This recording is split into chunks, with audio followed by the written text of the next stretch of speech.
Vous le voyez peut-être sur mon visage, la couleur du soleil est un peu basse. C'est parce que c'est le matin. Il est même pas 9 heures. Et puis je regardais une vidéo parce que je me suis en train de me préparer pour une formation que je vais donner ce matin. Et je regardais une vidéo, pour ne pas le citer, de Kevin Finel, que j'aime beaucoup regarder, qui m'inspire parfois. Et qui m'a inspiré ce matin cette notion d'auto-hypnose. En fait, l'auto-hypnose, c'est quelque chose d'un peu fascinant pour les gens. Parce qu'en fait, il me dit souvent, mais Alain, t'arrives à t'auto-hypnotiser? Waouh, si seulement je pouvais arriver à le faire aussi, ça serait génial. Et donc l'auto-hypnose, c'est un peu vu comme un espèce de truc magique qui va permettre d'atteindre des objectifs. Alors les objectifs, vous les connaissez, hein, c'est un peu tous de l'hypnose. Donc c'est les addictions, c'est les somatisations, c'est les phobies, c'est plein de choses. Et puis j'ai souvent cette réponse, et je vais changer à partir de maintenant, où je dis aux personnes, en fait, vous êtes capable de le faire tout seul, et puis vous allez le faire en regardant par exemple votre pouce, puis vous allez vous induire que quand le pouce va toucher le genou, les yeux vont se fermer, machin bidule. Donc je cherche en fait un moyen de les aider à atteindre cet état d'auto-hypnose.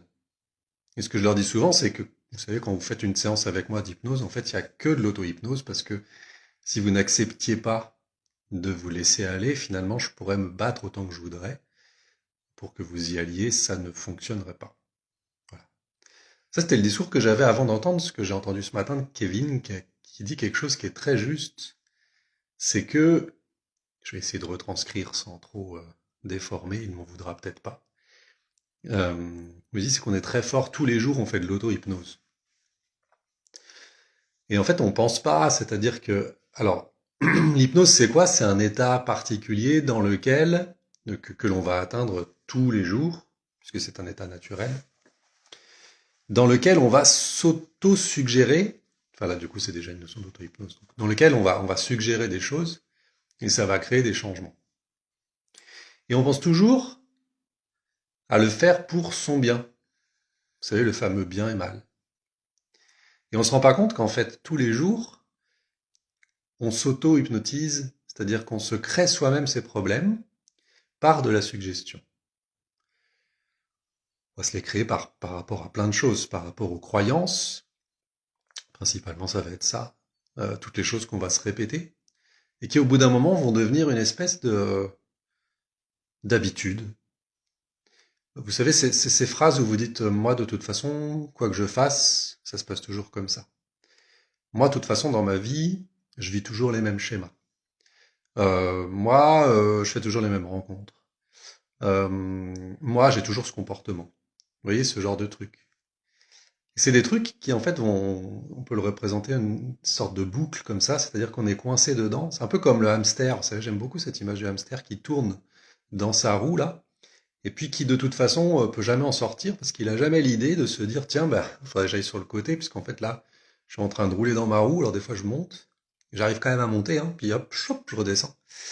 Alors que si je partais sur le côté, je m'en sortirais. Mais en fait, le hamster, il est pas bête. Il est exactement comme vous et moi. C'est-à-dire qu'il regarde ce truc-là, il voit, et, ah, si on le mettait à notre échelle, c'est ça, c'est le chemin qu'on suit tous les jours. Et on suit ce chemin, on regarde pas à côté s'il y a quelque chose. Par exemple, vous savez, cet exemple des gens qui vont au métro le matin, ou au RER plutôt, et puis ils suivent le chemin du RER, mais ils regardent pas qu'à côté, il y a la forêt et que ça serait plus sympa d'aller en forêt que d'aller vers le RER. Pourquoi? Parce qu'il faut qu'ils aillent travailler. Donc finalement derrière il y a la croyance que il faut que j'aille travailler pour gagner de l'argent, pour pouvoir vivre. Ça, c'est important aussi, pour pouvoir vivre, parce que je peux pas vivre si je vais en forêt à côté. Petit aparté comme ça. Et du coup, on va s'auto-hypnotiser parce qu'on va se créer ces schémas et puis on va les garder pour nous. Et ça, vous pouvez y aller, vous pouvez soit vous observer vous, soit observer les gens quand vous discutez avec eux, lancez-les, puisque c'est le job un peu du thérapeute, c'est de lancer la personne et d'écouter ce qu'elle dit et de reprendre ce qu'elle dit pour lui renvoyer, pour lui montrer ce qu'elle est en train de dire. Donc, vous pouvez faire cet exercice de lancer une discussion ce midi.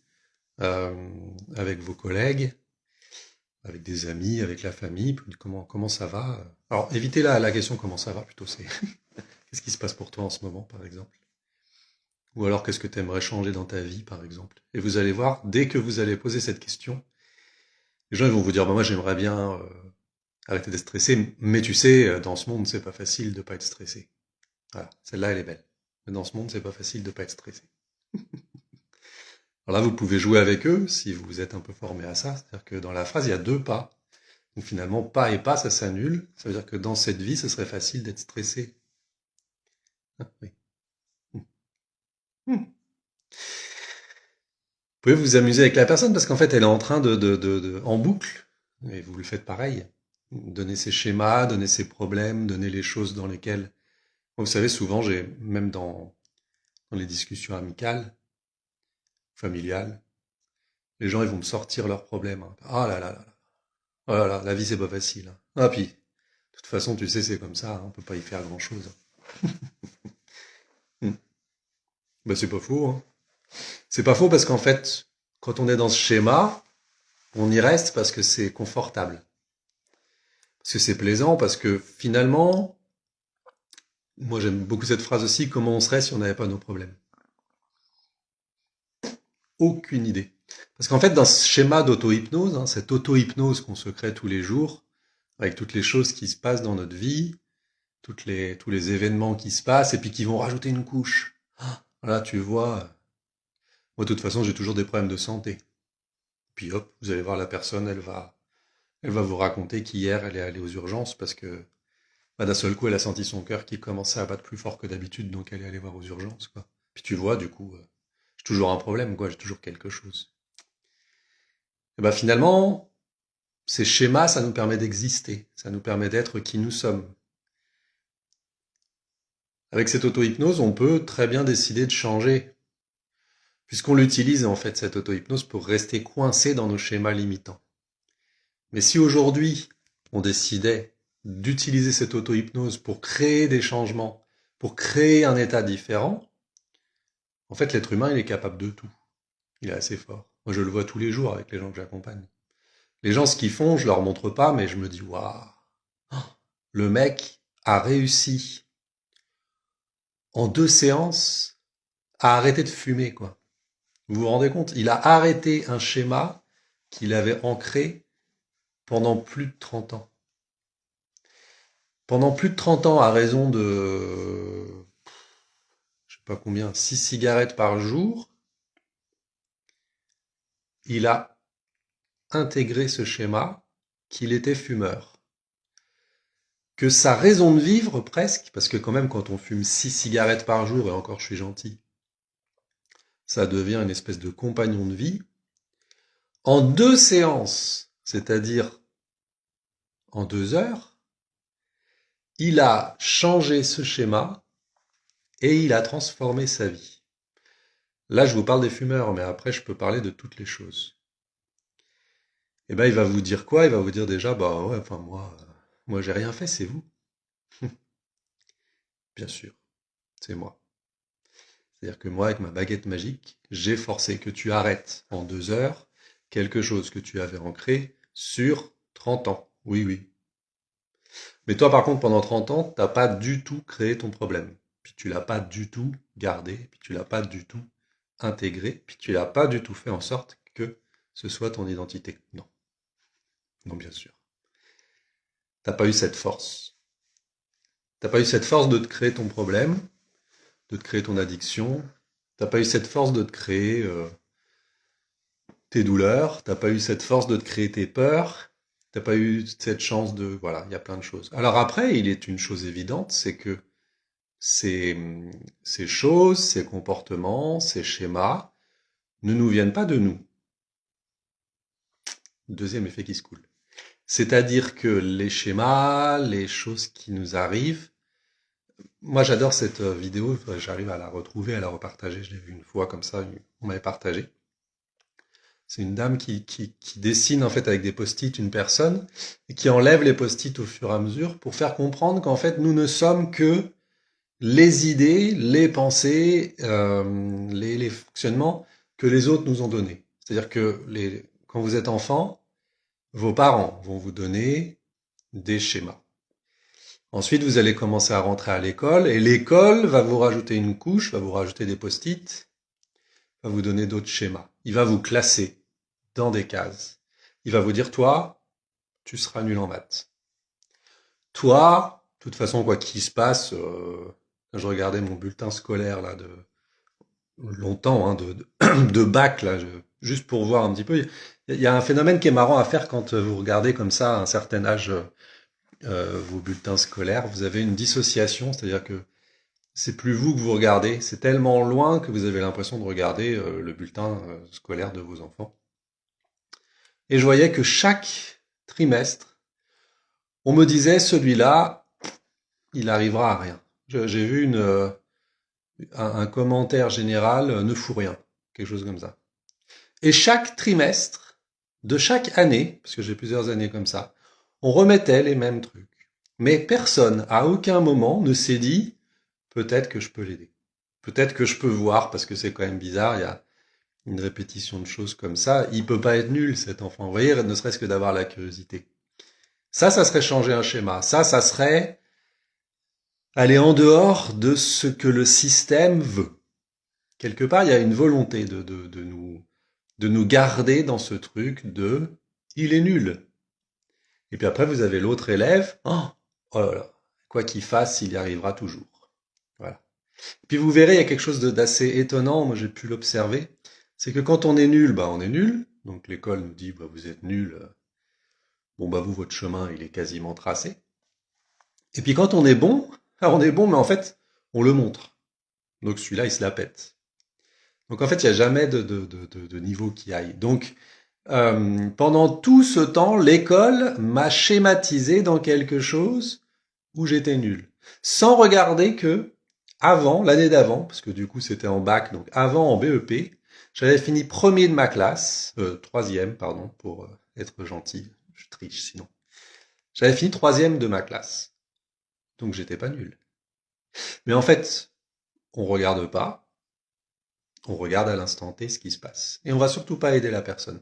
Donc voilà, ça c'est un autre schéma qui s'ancre, qui fait que cette auto-hypnose reste. Parce que finalement, cette auto-hypnose, c'est-à-dire que elle est forte en plus, c'est que je vais entendre l'extérieur me dire quelque chose. C'est le hamster qui est dans la roue, et le gars qui est dehors lui dit continue, continue de courir mon gars, tu vas y arriver, tu vas réussir à monter la roue. Allez vas-y, ouais, hop, tu y es presque, et puis tu redescends. Mais regarde surtout cette roue. Ne sors pas de cette roue. D'ailleurs, on va même pas vous dire ne sors pas de cette roue, parce qu'on vous laisse imaginer qu'il n'y a pas de sortie de roue. Le hamster, pour lui, dans sa vie, il a que cette roue, il a que ce chemin. Il va surtout pas commencer à regarder à côté, parce que s'il regardait à côté, il sortirait de sa zone de confort. Il se dirait, mais en fait, je suis trop con. J'ai juste à aller à droite, là. À droite. C'est inversé pour vous. À droite. Ouais, mais il faudrait que quelqu'un me le dise. Ça, dans la vie, vous allez rencontrer des gens qui vont pouvoir vous le dire. Par exemple, des thérapeutes, des coachs, des psys, des médecins, tout ce que vous voulez. Il va vous dire, mais en fait, il peut vous le dire avec plus ou moins de gentillesse, mais il peut vous le dire aussi de manière choquante en disant, mais en fait, t'es con. Regarde, là, il y a la roue, mais à côté. À côté, il y a la sortie. À côté, il y a ce que tu cherches, là, en allant dans cette roue, en courant, là, parce que t'es pas en train de faire du sport, là, t'es juste en train de courir pour essayer de t'en sortir. C'est ça ce qu'il fait, le hamster. Il court pour essayer de s'en sortir, mais en fait, c'est pas du tout comme ça que ça fonctionnera. Ça, c'est le prof qui va se dire, mais c'est bizarre. Ok, là, il est nul à l'instant T, mais l'année dernière, il a fini premier de sa classe. Pourquoi il serait nul là? Quel serait le paramètre en lui qui ferait que d'un seul coup, il soit nul là alors qu'il était bon avant? Est-ce qu'on peut pas se demander si c'est plutôt autour, si c'est pas l'environnement qui fait qu'il devient mauvais? Non? Ou si c'est pas avant l'environnement qui a fait qu'il est devenu bon pour s'en sortir? Mais s'il est devenu bon, c'est qu'il était bon. Parce qu'on n'a pas un état qui évolue comme ça, intérieur soi-même, je veux dire fonctionnellement parlant. C'est-à-dire que le mec, s'il bosse, il a bossé avant, il s'en est sorti. Là, il bosse, il s'en sort pas. Donc c'est bien qu'il y a quelque chose d'autre qui fait que ça va pas. voyez, donc là, l'auto-hypnose, elle est là aussi. Puis l'auto-hypnose, ensuite, elle est transgénérationnelle, c'est-à-dire qu'elle descend dans la famille. Bon, là, on est sur la même chose. C'est-à-dire que c'est mes parents qui vont me donner des schémas que je vais intégrer, que je vais me dire devenir miens, alors qu'ils ne sont pas miens. Euh, Ça va être ce père qui va dire qui va vouloir inconsciemment que son fils fasse ce que lui n'a pas réussi à faire. Une espèce de fierté où il se dit, bah, si mon fils y arrive, au moins, moi j'aurais réussi, puisque c'est mon fils, puisqu'il vient de moi. Connerie aussi, mais transgénérationnel. Après, il va y avoir les schémas hérités de la société. La femme ne peut pas faire ça. L'homme, lui, il peut. La femme, elle peut faire ça, mais l'homme, lui, non, il peut pas. La charge mentale, c'est pour les femmes, c'est pas pour les hommes. Bon, non, les hommes, ils travaillent pas à la maison. Ils s'occupent pas de la maison, d'ailleurs. Voilà des schémas, en fait, qui sont intégrés, qui sont répétitifs. On va les garder, on va les prendre. On va dire que qu'ils nous appartiennent. Pardon, j'ai une question en même temps, Ludivine, je te réponds juste après. Euh, et on va se les intégrer, on va les rentrer là quelque part, dans le corps, quelque part. Ce schéma va être là. Puis à chaque fois que quelque chose va nous rappeler à ce schéma, on va le réactiver pour le réutiliser. Et ça, c'est de l'auto-hypnose en fait. Et j'ai pas fait de technique spécifique pour me créer ces problèmes. Donc arrêtez de me demander comment faire de l'auto-hypnose, puisque vous le faites vous-même. Puisque vous êtes capable de le faire et parce que vous le faites tous les jours. Voilà, c'était pour finir sur cette petite pensée, parce qu'après, il faut que j'y aille quand même, parce que j'ai une formation à donner. Et je vais répondre donc à Ludivine, est-ce que tu as déjà fait ça sur des gens qui ont des pathologies psychiatriques? Alors, non. Euh, c'est un sujet assez complexe, et pas complexe en même temps, puisque, par exemple, Milton Erickson faisait, mais il était psychiatre, faisait de l'hypnose sur des gens dans les hôpitaux psychiatriques. Donc, j'aurais des histoires à vous raconter là-dessus.